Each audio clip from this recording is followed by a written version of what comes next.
Pernahkah kamu terpikir, kenapa sih setahun ada 12 bulan, kenapa nggak 10 atau 15? Siapa sih yang pertama kali memutuskan itu? Dan kenapa seluruh dunia ngikut? Jangan anggap enteng kalender. Benda ini udah ngatur hidup kita dari lahir sampai mati. Di balik 12 bulan itu ada sejarah ribuan tahun yang penuh kekuasaan, agama, politik, dan tentu saja sains. Sebelum ada kalender seperti sekarang, manusia purba sudah mencoba memahami waktu, tapi mereka nggak punya jam, apalagi aplikasi pengingat. Yang mereka punya hanya satu hal, alam, gerakan, matahari, fase bulan, pergantian musim. Itu semua jadi penanda waktu pertama dalam sejarah umat manusia. Banyak suku kuno dari Mesir hingga Sumeria membuat sistem penanggalan sederhana berdasarkan fase bulan. Itu kenapa kalender awal biasanya terdiri dari sekitar 29 hingga 30 hari per bulan. Kalender awal ini bukan soal tanggal ulang tahun atau meeting, tapi soal hidup dan mati. Kapan harus menanam, kapan panen, kapan badai datang. Semua ditentukan oleh siklus langit. Nah, sekarang kita masuk ke titik yang lebih familiar. Kalender Romawi kuno. Tahu nggak? Kalender Romawi awalnya cuma punya 10 bulan. Yup, Januari dan Februari itu belum ada. Tahun mereka dimulai dari bulan Maret. Ya, Maret. Kenapa? Karena bulan itu menandai dimulainya musim semi dan perang. Orang Romawi percaya bahwa Maret adalah bulan suci bagi dewa perang, Mars. Maka Maret jadi awal tahun dan setahun hanya berlangsung 10 bulan. Sisanya, musim dingin dianggap nggak penting buat dihitung. Inilah nama-nama bulannya, Martius Maret, Aprilis Maius Junius Quintilis bulan ke-5, Sextilis bulan ke-6, September ke-7, Oktober ke-8, November ke-9, Desember ke-18. Perhatikan, September berarti bulan ke-7, padahal sekarang posisinya bulan ke-9. Aneh kan? Nanti kamu akan tahu alasannya. Tapi sistem 10 bulan ini bermasalah. Musim mulai bergeser. Tanaman gagal panen. Festival keagamaan meleset dari waktu sakral. Kenapa? Karena kalender mereka nggak sinkron dengan pergerakan matahari yang jadi dasar tahun astronomis. Bayangkan seperti kamu pakai kalender yang salah terus selama bertahun-tahun.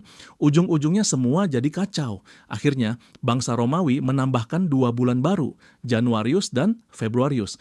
Tapi bahkan ini belum menyelesaikan semuanya. Kalender masih kacau. Tahun bisa lebih pendek atau lebih panjang dari seharusnya. Sampai akhirnya, seorang pemimpin muncul dan mengubah segalanya. Tapi siapa dia? Dan kenapa namanya masih kita pakai sampai hari ini? Itu akan kita bahas di part 2. Di part sebelumnya, kita sudah bahas bagaimana kalender Romawi awalnya cuma punya 10 bulan. Musim mulai kacau, panen terganggu, dan festival keagamaan sering meleset dari waktu. Sampai akhirnya, seorang tokoh besar muncul, Julius Caesar. Dia bukan hanya jenderal dan diktator Romawi. Caesar juga orang yang berani mengubah cara seluruh dunia menghitung waktu. Saat Julius Caesar berkuasa di abad ke-1 sebelum Masehi, sistem kalender Romawi sudah benar-benar berantakan. Kalender mereka menggunakan sistem lunisolar, gabungan bulan dan matahari, tapi tidak stabil. Setiap tahun, para pendeta Romawi harus mengatur bulan tambahan agar musim tidak meleset. Masalahnya, penyesuaian ini sering dimanipulasi untuk tujuan politik. Bayangkan, mereka bisa memperpanjang masa jabatan seseorang hanya dengan menambahkan bulan. Caesar sadar, ini nggak bisa dibiarkan. Kalender harus dirombak total. Tapi dia tahu, ini bukan urusan politik saja, ini masalah astronomi. Caesar lalu mengundang seorang astronom top dari Alexandria, Mesir bernama Sosigenes. Mesir saat itu sudah memakai sistem berbasis matahari dengan 365 hari dalam setahun, jauh lebih stabil dibanding sistem bulan. Sosigenes menyarankan Caesar untuk mengadopsi sistem itu dan Caesar menyetujuinya. Maka lahirlah kalender Julian. Berikut pembaruannya, 1 tahun sama dengan 365,25 hari, setiap 4 tahun ditambahkan 1 hari ekstra, tahun Kabisat. Tahun dibagi menjadi 12 bulan tetap dengan jumlah hari tertentu. Inilah bentuk kalender modern pertama yang digunakan di dunia barat. Julius Caesar juga mulai mewariskan namanya ke dalam kalender. Bulan Quintilis diubah menjadi Julius, sekarang kita kenal sebagai Juli. Setelah kematian Caesar, penggantinya Kaisar Augustus tidak mau kalah. Dia mengganti Sextilis menjadi Augustus, sekarang kita kenal sebagai Agustus. Tapi masalah muncul, Juli punya 31 hari, Agustus cuma 30. Masa bulan Juli lebih panjang dari Agustus. Karena itu, satu hari ditambahkan ke Agustus. Dan untuk menyeimbangkan, bulan-bulan setelahnya disusun agar panjang pendeknya selang-seling 31, 30, 31, 30, dan seterusnya. Makanya sekarang kita punya pola hari yang aneh di kalender, termasuk Februari yang cuma 28 hari. Kalender Julian disebarkan ke seluruh kekaisaran Romawi. Negara-negara Eropa akhirnya ikut mengadopsi sistem ini. Bahkan ketika kekaisaran Romawi jatuh, kalender Julian tetap bertahan. Tapi, meski sistem ini jauh lebih baik, ternyata masih belum sempurna. Ada satu kesalahan kecil yang baru disadari ratusan tahun kemudian. Kesalahan yang bikin musim semi perlahan-lahan bergeser ke awal Maret, lalu akhir Februari, dan untuk memperbaikinya, kita butuh satu lagi reformasi yang akan kita bahas di part 3. Julius Caesar berhasil menciptakan fondasi kalender modern, tapi sains terus berkembang, dan kesalahan kecil dalam hitungan hari akhirnya memaksa dunia membuat perubahan besar lagi. Di part 3 kita akan bahas tentang reformasi kalender Gregorian dan kenapa beberapa negara bahkan melompati hari dalam sejarahnya. Pastikan kamu tonton sampai akhir, karena waktu bukan sekadar angka di kalender. Waktu adalah cermin bagaimana manusia mencoba mengendalikan alam. Di part 2, kita sudah lihat bagaimana Julius Caesar merevolusi dunia dengan kalender Julian.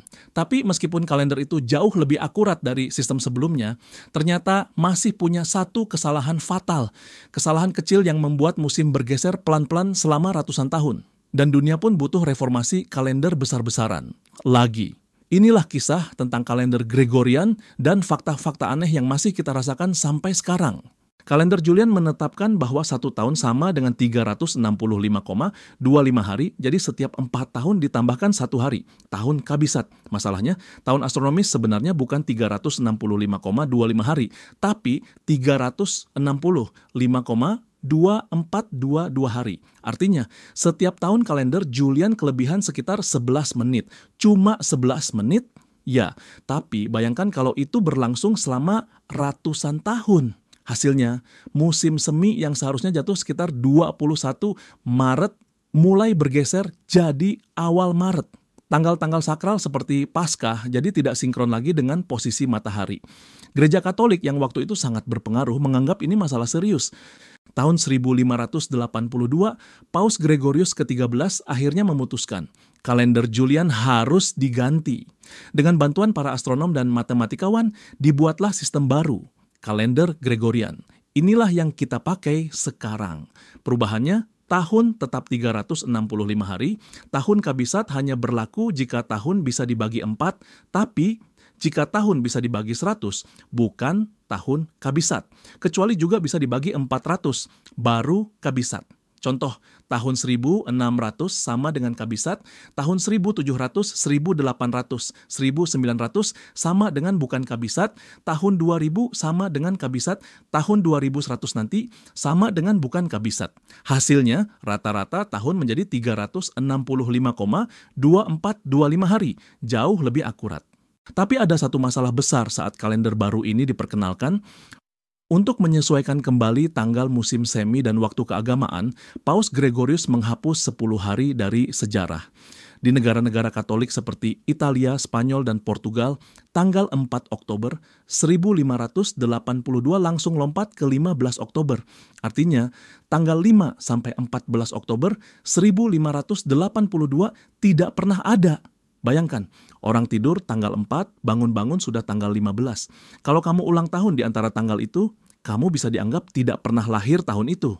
Tapi tidak semua negara langsung menerima kalender baru ini. Negara-negara Protestan seperti Inggris menolak karena kalender ini buatan Paus Katolik. Akibatnya, Eropa Barat dan Eropa Timur memiliki dua sistem kalender berbeda selama hampir 200 tahun.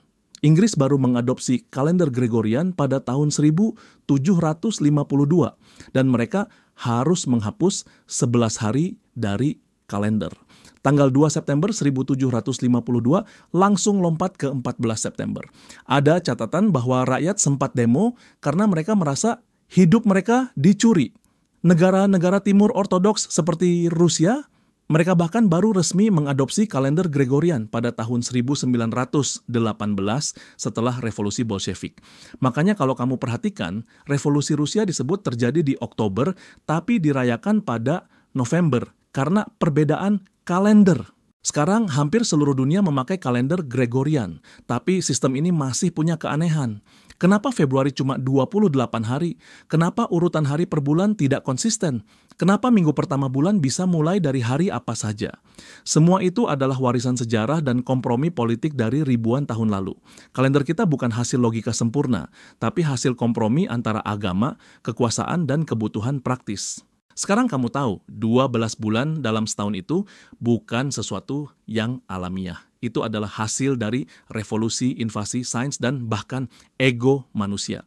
Dari 10 bulan Romawi kuno ke reformasi Julius Caesar hingga lompatan waktu di era Paus Gregorius. Kalender adalah bukti bahwa waktu bukan sekadar hitungan detik, waktu adalah cara manusia menertibkan kekacauan dunia. Jadi, lain kali kamu lihat tanggal di layar HP, ingat, di balik angka itu ada ribuan tahun sejarah yang jarang diajarkan di sekolah.